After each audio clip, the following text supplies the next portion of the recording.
Hey guys, this is Aradhana Chaurasia and welcome back to this educational channel तलानुपीडिया। हमारा topic चल रहा है आधुनिक भारत का इतिहास और इसके अंतर्गत हमने 2 चैप्टर कंप्लीट कर लिया है। फर्स्ट चैप्टर यूरोपीय कंपनियों का भारत आगमन और दूसरा उत्तर मुगल काल में नवीन राज्यों का उदय। ये कंप्लीट हो गया है। इसकी वीडियो अपलोडेड है और प्लेलिस्ट में आप वीडियो देख सकते हैं।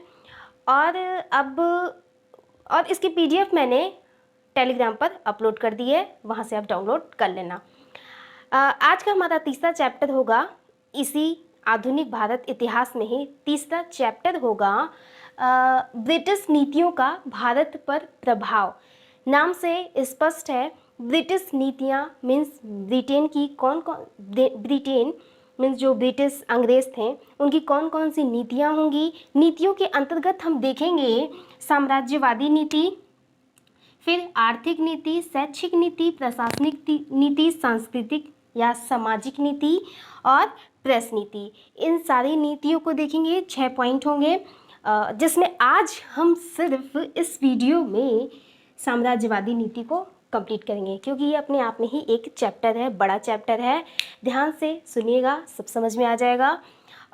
इसके पहले जो हमने देखा था, इसके पहले वाला चैप्टर उत्तर मुगल काल में नवीन राज्यों का उदय, वहाँ से इस चैप्टर को कैसे कनेक्ट करेंगे एक बार रिवीजन ले लेते हैं, उसके बाद हम इस चैप्टर को स्टार्ट करेंगे। तो अभी तक हमने देखा कि बंगाल का हमने सबसे पहले देखा था।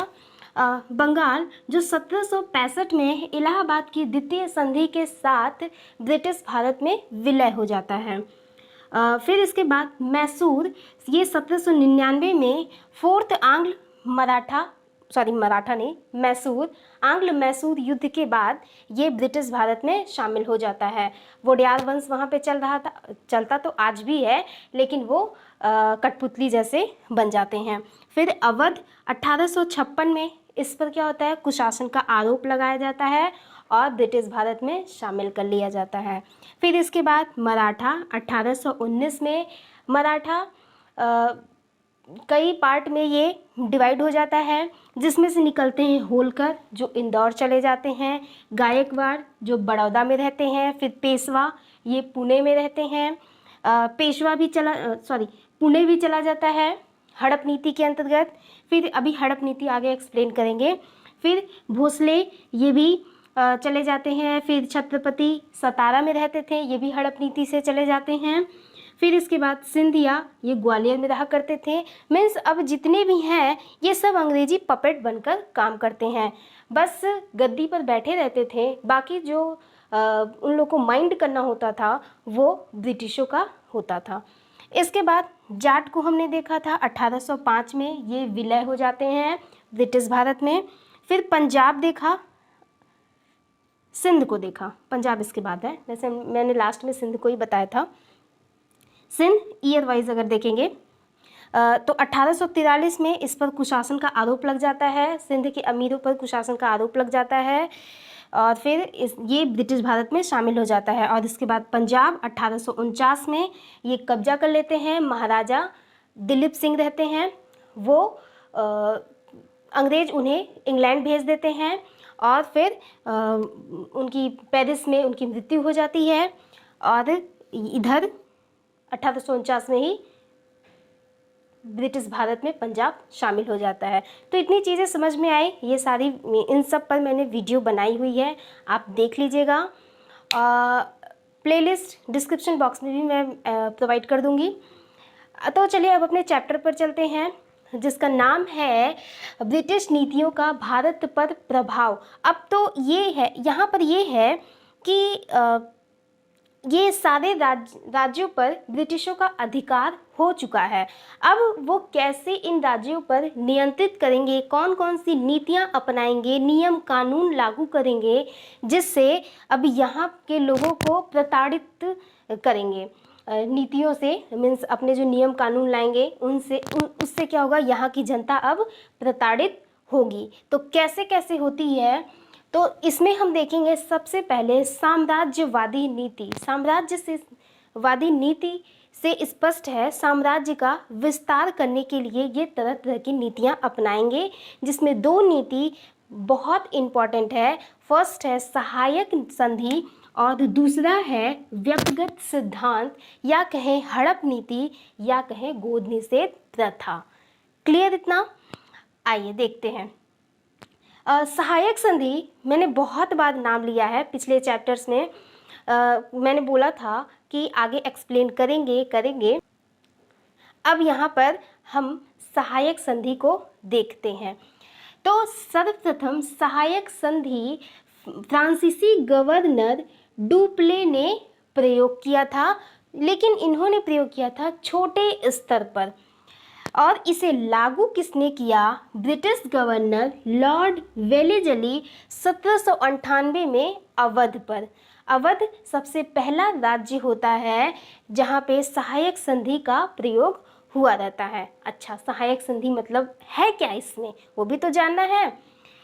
इसमें था सैन्य सहायता के बदले, मीन्स ब्रिटिश जो थे वो उस राज्य को सैन्य सहायता देंगे और भारतीय नरेशों से धन लेने की प्रथा थी, और भारतीय नरेश उन सैन्य सहायता के बदले वो ब्रिटिशों को धन देंगे। समझ में आ रहा है ना? देखिए, ये सैन्य सहायता करेंगे, अपने सैनिक भेजेंगे, तो ये सैनिक किसकी तरफ से काम करेंगे? ब्रिटिश की तरफ से। एक तरह से उनकी सेना में ये अपनी सेना घुसा रहे हैं, तो सारे प्रशिक्षण सारी चीज़ें वो जान जाते थे, फिर ये आके ब्रिटिशों को बताएंगे। ये हुआ ना इस तरह। फिर यहाँ पे भारतीय नरेशों से धन लेते थे, मीन्स उनके पास धन होते थे, जितने भी धन होंगे वो धीरे धीरे करके ब्रिटिशों के पास आ जाता था, तो उनका सारा पैसा अब ब्रिटिश के पास आ जाता था। तो इस तरह से ये भी स्लो प्रोसेस में था उस राज्य को हड़पने का। इसके बाद सहायक संधि कई शर्तों पर आधारित थी, उन शर्तों को भी अब हम जान लेते हैं। सहायक संधि के अंतर्गत बहुत सारी शर्तें भी थीं, जिसमें कुछ शर्तों को हम देखते हैं। फर्स्ट है कि देसी रियासतें जितनी भी होंगी वहाँ पर एक ब्रिटिश रेजिमेंट होगा। जितनी भी देसी रियासतें होंगी उन सब पर एक ब्रिटिश रेजिमेंट होगा, मीन्स एक व्यक्ति होगा जो ब्रिटिश का होगा। वो क्या करेगा, यहाँ के राजा महाराजाओं जो भी होंगे, जो भी सभा लगती थी, उन लोग को परामर्श देगा। समझ में आया? सेकंड है कि देसी रियासतों की रक्षा के लिए कंपनी वहाँ अंग्रेजी सेना रखेगी, मीन्स उस रियासत में अंग्रेजी सेना जाके रहेंगे, जिसका खर्च उस रियासत को उठाना पड़ेगा। समझ में आ रहा है ना? इसको बताने की ज़रूरत नहीं है, एक्सप्लेन करने की ज़रूरत नहीं है, अंडरस्टूड है। नंबर थर्ड, सेना खर्च के लिए नगद धनराशि या राज्य का कुछ इलाका कंपनी को सौंपना होगा। समझ में आ रहा है? ये भी अंडरस्टूड है।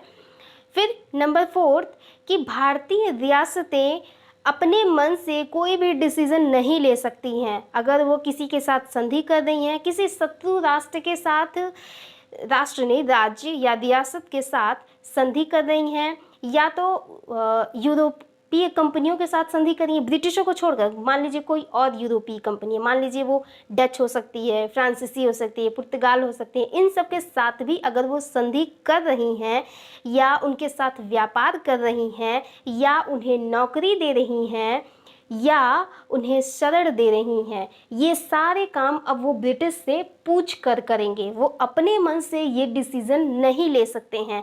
समझ में आ रहा है? सहायक संधि अगर आप अब देखेंगे तो लगेगा क्या है वो कि ब्रिटिश ने उस रियासत की पूरी तरह से स्वतंत्रता छीन ली है। समझ में आया? पूरी तरह से स्वतंत्रता छीन ली है, ऐसी ऐसी संधियां उन पर लाद करके। इसके बाद कुछ राज्यों ने तो सहायक संधि स्वीकार नहीं की थी, लेकिन कुछ ने स्वीकार कर ली थी। अच्छा, जिसने नहीं स्वीकार की थी तो वहाँ पे क्या था, वहाँ पे अंग्रेज युद्ध कर लेते थे, उन्हें पराजित कर अपने में मिला लेते थे। मेन मकसद तो मिलाना ही था ना। फिर इसके बाद कुशासन का आरोप भी बहुत सारी रियासतों पर लगा था। जैसे मैंने बताया, अवध पर भी लगा था, इधर सिंध पर भी लगा था और कर्नाटक पर भी लगा था। तंजौर, अवध, सूरत, इन सब जगहों पर कुशासन का आरोप लगाकर वो अपने में मिला लेते हैं। इसके बाद अब देखते हैं कि वेलेजली ने ही सहायक संधि को लाया था, पूरा विस्तार किया था कि वेलेजली द्वारा ली गई रियासतें, इस सहायक संधि के माध्यम से वेलेजली ने कौन कौन सी रियासतें ब्रिटिश भारत में मिला ली थी। तो हैदराबाद, जहाँ पर निज़ाम द्वितीय था, 1798 में मिला लिया। फिर मैसूर, जहाँ पर वोडेयार वंश था, 1799 में मिला लिया। तंजौर 1799 में। अवध, सादत अली खां द्वितीय था जहाँ पर, वो 1801 में मिला लिया। फिर मराठा, जहाँ पर पेशवा बाजीराव द्वितीय थे, 1802 में ब्रिटिश भारत के अंतर्गत शामिल होते हैं। फिर बरार भोसले रहते हैं जहाँ पे 1803 में। फिर सिंधिया 1804 में, और होलकर, जहाँ पर मल्हार राव होलकर द्वितीय थे 1818 में। आ गया ना समझ में सब। अब चलिए नेक्स्ट देखते हैं व्यक्तिगत सिद्धांत, या कहें हड़प नीति, या कहें गोद निषेध प्रथा। नाम से ही क्लियर है, हड़प मीन्स हड़प लेना, गोद निषेध मीन्स गोद पर प्रतिबंध लगाना। ये एक प्रकार की विलय नीति थी। विलय नीति मीन्स ब्रिटिश भारत में शामिल कर लेना। इसको लागू किया था लॉर्ड डलहौजी ने 1848 में। सबसे पहला राज्य बना था, राज्य नहीं रियासत बना था सतारा। सतारा में कौन था, कहा गया सतारा, जहाँ पे छत्रपति बैठा करते थे। समझ में आया इतना। इसके बाद इसके अंतर्गत था कि पैतृक वारिस न होने पर राज्य का ब्रिटिश भारत में विलय। पैतृक वारिस मीन्स राज्य का अगर उत्तराधिकार नहीं है तो उस राज्य को ब्रिटिश भारत में विलय कर लिया जाएगा, लेकिन गोद लेने नहीं देंगे। अब गोद लेने के भी बहुत सारे नियम थे उनके। भारतीय राज्यों को उन्होंने कई कैटेगरी में डिवाइड कर दिया था, जिसमें फर्स्ट था कि गोद पर पूर्णतः पाबंदी थी। फर्स्ट हो गया ये। कुछ राज्यों पर पूरी तरह से पाबंदी थी। कौन से राज्यों पर, जो ब्रिटिश भारत में शामिल थे। नेक्स्ट, अंग्रेजों की सहमति से गोद लेंगे। अगर कोई राज्य चाहता है कि हम गोद ले लें और नेक्स्ट उत्तराधिकारी मेरा वही होगा, तो वो उसे ब्रिटिशों की अनुमति लेनी पड़ती थी। क्या आपको लगता है कि ब्रिटिश अनुमति दे देते होंगे? नहीं देते होंगे, ये बस फॉर्मेलिटी थी।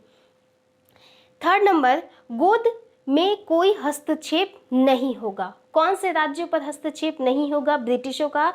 जो राज्य ब्रिटिश के अंदर नहीं है। समझ में आया? जो राज्य ब्रिटिशों का नहीं है वहाँ पर गोद निषेध प्रथा काम नहीं करेगी। तो समझ में आया कौन से राज्यों पर ये काम करेगा या रियासतों पर काम करेगा जो ब्रिटिश के अधीन थे।